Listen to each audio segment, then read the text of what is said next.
시청자 여러분 안녕하십니까? 남북의 창 시작하겠습니다. 하노이 정상회담 결렬 이후 교착 상태에 빠진 북미 관계에 미묘한 변화의 조짐이 감지되고 있습니다. 대북 정책 검토 결과를 설명하겠다는 미국의 접촉 제안에 북한이 잘 접수했다고 답한 것으로 전해졌는데요. 네, 그렇습니다. 이달 초만 해도 한미 양국에 날선 비난 담화를 냈었는데 북한은 최근 정중동 행보를 이어가는 모습입니다. 오는 21일로 다가온 한미 정상회담을 북한도 예의주시할 것 같은데요. 과연 북미 대화에 물꼬가 트일지 이슈엔 한반도에서 알아보겠습니다. 외교에 기반한 실용적 접근이 새 대북 정책 기조라고 밝힌 미 바이든 행정부.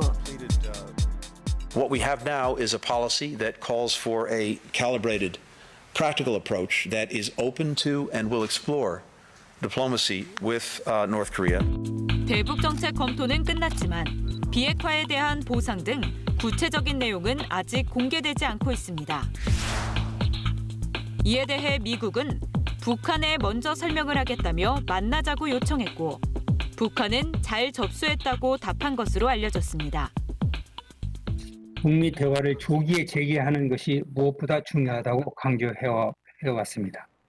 결과적으로 우리 입장이 많이 반영된 대북 전략이 마련됐다고 평가하고 있습니다. 북한의 이번 반응은 실무적 차원의 접수를 의미할 수도 있습니다.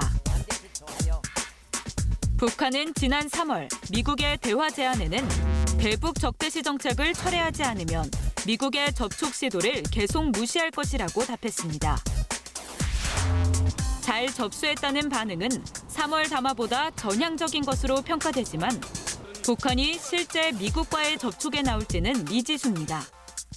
미국이 대북 정책 관련된 리뷰를 완료하고 여러 가지 경로를 통해서 대체적인 윤곽을 북한에게 전달한 것으로 보입니다. 그렇기 때문에 그 전달된 내용 중에는 북한 입장에서는 좀 더 고려해 봐야 될 만한 내용들이 포함되어 있었던 것으로 보이고요. 지난 12일 방한한 헤인스 미국 국가정보국장도 비무장지대 내 판문점을 비공개로 방문했습니다. 2019년 남북미 정상이 만났던 역사적인 장소를 미국의 정보수장이 찾은 겁니다. 북한의 도발을 자제하고 대화로 나오라는 메시지를 던진 것으로 풀이됩니다. 이달 초만 해도 북한은 한미 양국을 향해 적대적인 담화를 발표하면서 긴장을 고조시켰는데요. 하지만 미국의 대화 제안을 받은 이후부턴 특별한 대외 메시지 없이 내치에 집중하는 모습입니다. 이례적으로 한국과 미국을 향해 연쇄 담화를 쏟아냈던 북한. 상응 조치까지 언급하며 긴장감을 높였지만 담화 이후 김정은 위원장의 첫 공개 행보는 공연 관람이었습니다. 인민군대가 당의 군중문화예술 방침 관철에서 항상 모범적인 것은 자랑할 만한 일이라고 말씀하셨습니다. 김 위원장은 향후 미국과의 협상 여지를 남겨두면서 인민 친화적 이미지를 부각하기 위해 내치에 집중하는 것으로 분석됩니다. 북한 관영 매체는 지난 2일 한미를 겨냥한 연쇄 담화가 발표된 이후 줄곧 청년층 내부 기강 단속을 위한 사상전 등을 강조하고 있습니다. 또 미국의 새로운 행정부가 들어서고 또 남아는 대통령의 임기가 종료돼가는 상황에서 일종의 정중동의 시기를 갖는 것이 나쁘지 않다라는 판단입니다. 1월부터 여러 가지 다양한 현장의 독려 활동을 통해서 경제 위기를 다소나마 극복하는 데 총력을 다하고 있습니다. 현재로선 오는 21일 열리는 한미 정상회담이 북미 대화 재개의 주요 분기점으로 꼽힙니다. 바이든 미국 대통령이 어떤 메시지를 내놓을지를 보고 북한은 추후 행보를 결정할 것으로 보입니다. 싱가포르 정상회담의 결과를 포함한 지금까지의 북미 간 회담 결과, 여러 가지 회담 결과의 토대를 두고 바이든 행정부가 북한과 협상을 해나가겠다 정도로 언급만 해준다고 하더라도 당연히 촉진할 수 있는 요인이 될 수 있다고 생각합니다. 취임 4주년을 맞은 문재인 대통령은 바이든 행정부의 대북 정책에 싱가포르 선언을 토대로 한 실용적 접근이라며 북한의 호응을 기대한다고 말했습니다. 대북전단 살포 행위를 단호하게 대응할 뜻도 밝혔는데 정작 북한의 반응은 냉랭하기만 합니다. 문재인 대통령은 남은 임기 1년을 되돌릴 수 없는 평화의 마지막 기회로 삼겠다고 각오를 다졌습니다.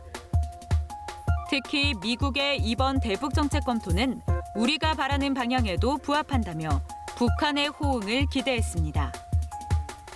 싱가포르 선언의 토대 위에서 외교를 통해 유연하고 점진적, 실용적 접근으로 풀어나가겠다는 바이든 정부의 대북 정책 방향을 환영합니다.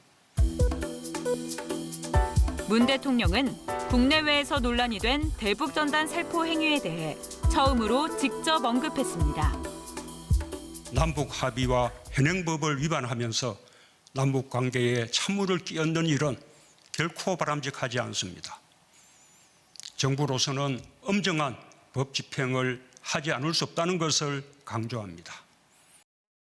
살얼음판을 걷는 듯한 남북 관계가 완전히 깨지는 빌미를 줘선 안 된다는 뜻으로 해석됩니다. 북한은 앞서 탈북민 단체의 대북전단 살포가 이뤄진 지난달 말 군사분계선 인근의 고사포 장비를 남쪽으로 전진 배치한 것으로 파악됐습니다. 실제 북한은 2014년 10월 대북전단 풍선을 향해 고사총을 쐈고 우리 군도 대응 사격을 한 선례가 있습니다. 문 대통령이 대북전단 살포 행위를 이례적으로 지적한 것은 남북 간의 우발적 군사 충돌을 우려했기 때문으로 보입니다. 하지만 북한의 반응은 여전히 차갑기만 합니다. 북한 외국문 출판사가 지난 12일 공개한 화보집. 김정은 위원장이 2018년 3월부터 2019년 6월까지 외국 정상과 만난 사진을 약 150페이지에 걸쳐 실었습니다. 시진핑 중국 국가주석, 푸틴 러시아 대통령 등 우방국 정상들과의 회담은 물론 트럼프 전 미국 대통령과의 정상회담 사진도 담겼습니다. 하지만 화보집 어디에도 문 대통령의 사진은 실리지 않았습니다. 2019년 6월 판문점 남북미 정상회동 당시 사진이 여러 장 실렸지만 북미 두 정상의 모습만 실었습니다. 회동 당시 노동신문에 게재한 동일한 사진과 비교해보면 북한이 의도적으로 문 대통령 모습을 삭제한 것으로 추정됩니다. 이에 대해 통일부는 북한 나름대로 최고 지도자의 대외 활동을 정리하는 방식이 있을 것이라며 특별한 의미를 부여할 일이 아니라고 선을 그었습니다. 북한이 남북관계를 북미관계 하위에 놓았기 때문에 우리 정부가 어떤 제안을 하더라도 그것을 다 받지 않고 있죠. 방역협력이라든지 인도주의적 지원 같은 것을 비본질적인 문제다라고 하면서 사실상 거부를 한 상태이기 때문에 여전히 남북 간의 그런 또 대화 제2의 모멘텀을 갖기도 쉽지 않다라고 생각이 됩니다. 문 대통령 취임 직후였던 2017년 5월 14일. 북한은 신형 중장거리 탄도미사일인 화성 12형을 발사했습니다. 이후 지난 4년간 남북 관계는 심하게 요동쳤습니다. 한반도 정세가 급냉했던 위기도 여러 차례 있었지만 감동과 환희의 순간도 있었습니다. 실제로 북한이 ICBM 혹은 핵실험도 이제 했었고요. 미국 입장에서는 군사적 옵션까지 생각했던 시점이니까요. 이제 그 부분을 평창 동계올림픽의 개최와 더불어서 굉장히 국면 전환을 하는 데 있어 문재인 대통령과 한국 정부가 큰 역할을 했다. 하지만 북한을 자극하지 않기 위해 저자세로 일관하면서 스스로 협상력을 약화시켰다는 지적도 있습니다. 대북전단금지법은 김여정 하명법이라는 야권의 반발을 샀고 미국 정치권의 우려도 나왔습니다. 국민들 입장에서는 협상을 하다가 문제를 풀지 못하는 것을 절대 대북 정책이 잘못됐다고 평가하지 않습니다. 다만 남북한이 대등한 관계에서 문제를 풀어야 된다는 인식을 갖고 있는 거죠. 남은 1년 동안은 북한이 극단적이고 부정적인 언사를 하지 못하도록 하는데 주력한다면 국민들의 대북 정책 평가는 조금 올라갈 것으로 판단됩니다. 문 대통령은 이번 한미 정상회담에서도 북미 대화의 중재자 역할을 자처할 것으로 보입니다.